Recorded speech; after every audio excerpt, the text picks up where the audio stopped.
And welcome back to humanities. I am Purva and आज की video में हम जानेंगे क्या होने वाली है क्लास 12 के स्टूडेंट्स की 2 मंथ स्ट्रैटेजी। तो भाई डेट शीट आ चुकी है ना। तो हमें पूरा मेन्यू तो मिल गया है कि कौन कौन सी डिश जो है हमें बहुत अच्छे से खा के हजम करनी है, कौन कौन से पेपर हैं जिन्हें हमें बहुत ज्यादा अच्छे नंबरों से पास करना है, वो हम सबको पता है। तो क्या वो स्ट्रैटेजी है जो हमें अब 2 महीने में फॉलो करनी है? अगर मैं आपकी जगह होती तो मैं यही करती और मैंने यही किया था 5 साल पहले 2019 में, where I scored 98% in my board exams. तो चलिए जानते हैं a topper's 2 month strategy for boards 2025। बहुत अच्छे जी। तो एज डिस्कस्ड डेट शीट हमारी आउट हो गई है। उसमें क्या बताया गया है भाई, 15 फरवरी से हमारे एग्जाम्स शुरू हो रहे हैं। इस बार एग्जाम्स जो हैं जल्दी शुरू हो रहे हैं। हमेशा आप देखेंगे फरवरी एंड से शुरू होते हैं एंड मार्च के मिड से या एंड में जो है हमें मेन जो क्रक्स वाले मेन सब्जेक्ट्स हैं उनका एग्जाम देखने को मिलता है। लेकिन इस बार पेपर जल्दी शुरू हो गए हैं। 17 फेब को फिजिकल एजुकेशन है, राइट। और इंग्लिश की बात करें तो हमारा 11 मार्च के आसपास है। हम देख सकते हैं यार इस बार इंग्लिश सबसे पहला पेपर नहीं है, राइट। बहुत सारे मेन पेपर शुरू हो जाएंगे, फिर इंग्लिश और हिंदी आएगा। तो बीच में डाल दिए हैं लैंग्वेज पेपर्स। 4 अप्रैल को लास्ट पेपर है जो कि साइकोलॉजी का है। एक चीज हमने नोट की है कि सफिशिएंट गैप्स आर गिवन। बहुत अच्छे से हर एक सब्जेक्ट कॉम्बिनेशन में गैप दिए गए हैं, काफी ज्यादा समय है बीच में पढ़ने के लिए, right. So sufficient gaps are there. बहुत अच्छी बैलेंस्ड डेट शीट है और डेट शीट एडवांस में 23 डेज एडवांस में पिछले साल से आ गई है, यानी कि आपको 23 दिन पहले ही जो मेन्यू है वो मिल गया है। समझे बात? चलिए जी। तो डेट शीट आते ही सबसे पहला काम क्या होता है? The first step is to make a list, right. To make a list. क्या लिस्ट? आप अपने सब्जेक्ट और एग्जाम डेट की लिस्ट बना लेते हैं। अगर आपके पास 5 सब्जेक्ट है तो सब्जेक्ट का नाम लिखा कि पहला मेरा फिजिकल एजुकेशन है, वो है इस डेट को, फिर मेरा इंग्लिश है वो है इस डेट को। ऐसे ऐसे करके आप अपने सारे सब्जेक्ट्स की लिस्ट और एग्जाम की डेट बना लेंगे और अपनी स्टडी टेबल पे चिपका देंगे, ताकि आपको रोज रोज दिखता रहे भाई इतने दिन बचे हैं, सिर्फ इतने दिन बचे हैं, सिर्फ इतने दिन बचे हैं, और आप और ज्यादा लगन से मेहनत से पढ़ाई करते रहें। So the first step is to make a list and अपने स्टडी टेबल पे वो आप अपनी डेट शीट चिपका देंगे कि ये वाला एग्जाम इस दिन है, ये वाला इस दिन है। बहुत अच्छे। उसके बाद प्लान अकॉर्डिंग टू, किस चीज के अकॉर्डिंग हमें प्लान करना है? हमें प्लान करना है गैप्स के अकॉर्डिंग।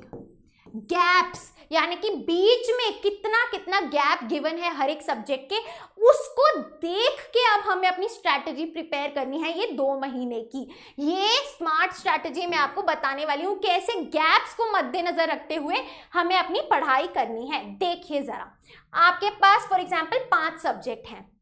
तो देखो सब्जेक्ट ये मैंने इस ऑर्डर में डाल दिया कि सबसे पहले ये वाला सब्जेक्ट का एग्जाम है फिजिकल एजुकेशन का, फिर है इंग्लिश का, ठीक है, फिर है पॉलिटिकल साइंस का, फिर है हिस्ट्री का, फिर है साइकोलॉजी का। ऐसे हमने ऑर्डर में लगा दिया है, ठीक है। तो भाई सबसे पहले जिस सब्जेक्ट का एग्जाम है, आप ये समझ के चलो कि उसके 1 हफ्ता पहले, 5 से 7 दिन पहले मिनिमम आप इसी सब्जेक्ट की तैयारी करेंगे, है ना। तो भाई जो इससे पहले 5 से 7 दिन है वो तो सब्जेक्ट 1 के ही गए, है ना। फिर भाई सब्जेक्ट 1 और 2 के बीच में जो गैप होगा उसमें आप मोस्टली सब्जेक्ट 2 का ही पढ़ेंगे गैप में, है ना, क्योंकि इतना भी बहुत ज्यादा कोई गैप नहीं है। जितना गैप चाहिए वो जितना गैप हमें चाहिए उतना है, राइट। आपका 5 से 7 दिन या फिर 10 दिन, राइट। अच्छा जी। अब फिर ये ना ह्यूमन टेंडेंसी है कि गैप डेज में ना जो हमारा नेक्स्ट एग्जाम है हम उसी पे फोकस करते हैं। तो सब्जेक्ट 2 के बाद सब्जेक्ट 3 पे फोकस करोगे, जितना गैप है 2-4 दिन का, 3 दिन का, 10 दिन का, है ना। सिमिलरली तो अब आप देखोगे यार कि तो अब आपको क्या करना है इन 2 मंथ्स में,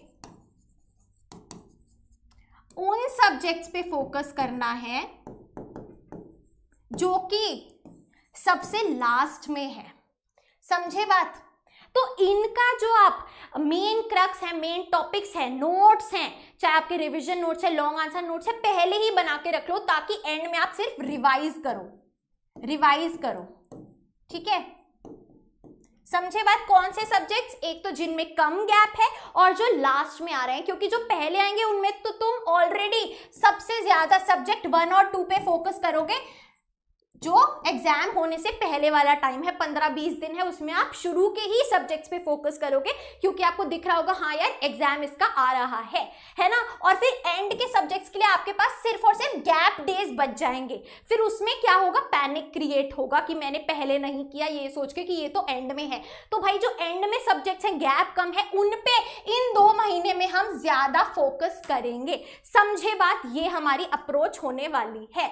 सो व्हाट टू डू नाउ? अब क्या किया जाए भाई? शॉर्ट नोट्स सबसे पहले बनाएंगे आप हर एक चैप्टर के, जिनको हम रिवीजन नोट्स भी बोलते हैं। हर एक चैप्टर की एक चीट शीट बना लो, रिवीजन शीट बना लो, जिसमें हर एक टॉपिक का आपने शॉर्ट नोट्स बना लिए, जो आप बोर्ड एग्जाम जाते हुए रिवाइज करेंगे। अच्छा, इस टॉपिक के अंदर ये पॉइंटर है, ये इसका फॉर्मूला है, वो वाली। ठीक है, ये हमारी सबसे ज्यादा काम आने वाली है गैप डेज में और जब सुबह हम बोर्ड एग्जाम देने जाएंगे। उसके बाद मेन चीज जो अभी आप इन 2 महीनों में करोगे वो है आंसर राइटिंग नोट्स बनाना। तो भाई आंसर राइटिंग नोट्स सबसे पहले क्या करोगे, सीन यानी कि देख के बनाओगे। राइट, अपने एक चैप्टर के मोस्ट इंपॉर्टेंट टॉपिक्स निकाले, मोस्ट इंपॉर्टेंट क्वेश्चन आंसर निकाले, उनका देख के परफेक्ट आंसर लिख दो। परफेक्ट आंसर की भाई ये वो आंसर है जो मेरे को बोर्ड एग्जाम में लिख के आना है। फिर उसको याद करो और जब उसको याद कर लोगे तब जाके आप अब जो है इन महीनों में सैंपल क्वेश्चन पेपर्स को सॉल्व करोगे, अनसीन यानी कि बिना देखे अपनी मेमोरी को टेस्ट करने के लिए। समझे बात? तो सैंपल क्वेश्चन पेपर्स को सॉल्व करोगे, जब आपके दोनों नोट्स रेडी हो जाएंगे आप अपने आप को चैलेंज करेंगे, देखेंगे अच्छा यार मैं कितना याद कर पा रहा हूं, क्योंकि अगर अभी ही मैं आंसर नहीं लिख पाया तो बोर्ड एग्जाम में तो क्या ही लिखूंगा। तो अपने आप को टेस्ट करेंगे। समझे बात? ये जो टाइम है ये प्रैक्टिस के लिए है, अपनी मेमोराइजेशन को और ज्यादा स्ट्रॉन्ग बनाने के लिए है। Talking about sample question papers, आप सबको पता है मेरी जो सैंपल क्वेश्चन पेपर बुक्स हैं वो आ चुकी हैं। राइट, एक एक पेपर मैंने पास्ट ईयर क्वेश्चन के बेसिस पे आपके लिए बनाया है। जो हमारा नया पेपर पैटर्न है, कंपीटेंसी बेस्ड क्वेश्चंस भी इसमें गिवन है। हर एक सब्जेक्ट के 10-10 सैंपल क्वेश्चन पेपर आपको मिल जाएंगे। ये है ज्योग्राफी का, then we have history and then we have political science. जैसा मैंने बताया विद सोल्यूशन आपको मिलेगा, तो पहले क्वेश्चन खुद सॉल्व करेंगे, फिर सोल्यूशन में चेक करेंगे कहाँ गलती करी या कहाँ नहीं करी। Right, based on past year questions, chapter wise revision maps भी हैं इसमें, जो माइंड मैप्स होते हैं हमारे फ्लो चार्ट के थ्रू आप रिवीजन कर पाएं। ऑल्सो जो दूसरी स्ट्रीम के बच्चे हैं उनके लिए हमारा इंग्लिश का एडुकार्ड का जो है सैंपल क्वेश्चन पेपर आ चुका है। इन सारे ही सैंपल क्वेश्चन पेपर्स की लिंक जो है डिस्क्रिप्शन बॉक्स में मिलेगी, लिंक पे क्लिक करके फटाफट से परचेज कर लो। ये सारे सैंपल क्वेश्चन पेपर बहुत पतले हैं ताकि आपको ये ना लगे यार बुक तो पढ़ी नहीं जा रही, पेपर तो क्या ही सॉल्व करूं, इसीलिए मैंने इन्हें बहुत पतला बनाया यार, ताकि फटाफट से आप कॉन्फिडेंट फील कर सके कि हाँ मैं सॉल्व कर पा रहा हूँ। बहुत ही अफोर्डेबल है, डिस्काउंट भी रन हो रहा है 40% का, तो फटाफट से डिस्क्रिप्शन में लिंक जो है उस पर क्लिक करें एंड बाय कर लें। चलिए आगे चलते हैं, अब बात कर लेते हैं रियल टाइमलाइन की। एक्चुअल में दीदी हमारे पास कितना टाइम है? तो भाई नवंबर तो ऑलमोस्ट गया, दिसंबर शुरू हो रहा है। राइट, अब दिसंबर एंड और जनवरी स्टार्टिंग में हमारे प्रैक्टिकल्स आ जाएंगे। ठीक है, उसके लिए यहाँ पे आप प्रेपरेशन करेंगे, अपनी फाइल्स वगैरह तैयार करेंगे, है ना, प्रैक्टिकल्स की। आई बात समझ में? बहुत सारे स्टूडेंट्स के प्री बोर्ड्स चलेंगे। Right, clear? तो दो ये चीजें तो हैं ही, पढ़ना तो हमें एनीवे है, फिर जनवरी में एक्चुअल प्रैक्टिकल्स होंगे और प्रेशर बढ़ जाएगा क्योंकि भाई फरवरी आ रहा है। साथ में जनवरी में क्या होता है, फेयरवेल पार्टी भी होती है, उसकी साड़ी उसका सूट भी डिसाइड करोगे। राइट, तो बहुत सारी जो है मिक्स्ड इमोशंस होने वाले हैं, कईयों को पैनिक क्रिएट हो सकता है, कईयों को प्रेशर बनेगा। लेकिन अगर दिसंबर से ही स्ट्रांग होके चले और अभी नवंबर में जो मैंने स्ट्रैटेजी बताई थी वो फॉलो करी, जो आई ओपनर स्ट्रैटेजी थी, तो यहाँ पे बहुत अच्छी हालत मिल सकती है। फरवरी तो भूल ही जाओ, क्यों? क्योंकि 15 से शुरू है पेपर, तो डेफिनेटली यहाँ पे रिवीजन और रिवीजन चल रही होगी। राइट, बहुत अच्छे, revision revision and revision, very good. लेकिन क्या करना है, सबसे इंपॉर्टेंट चीज क्या है, खुद में विश्वास रखना है, सेल्फ बिलीफ रखना है, राइट। मैं कर सकता हूं, मैं कर सकती हूं, और फिर मैं करूंगा, मैं करूंगी। कमेंट कर दो आप खुद में कितना बिलीफ रखते हैं, आप खुद से क्या वो एक डायलॉग है जो रिपीटेडली मन मन में बोलते हैं खुद को मोटिवेट करने के लिए, क्या वो चीज है जो आपको खुद में यकीन दिलाती है। कमेंट करो, जो भी सारे स्टूडेंट्स ये वीडियो देख रहे हैं कमेंट्स में जाके पढ़ेंगे और अपना अपना सेल्फ बिलीफ शेयर करेंगे ताकि और स्टूडेंट्स को भी मोटिवेशन फील हो। बहुत अच्छे, तो that is it for our today's video.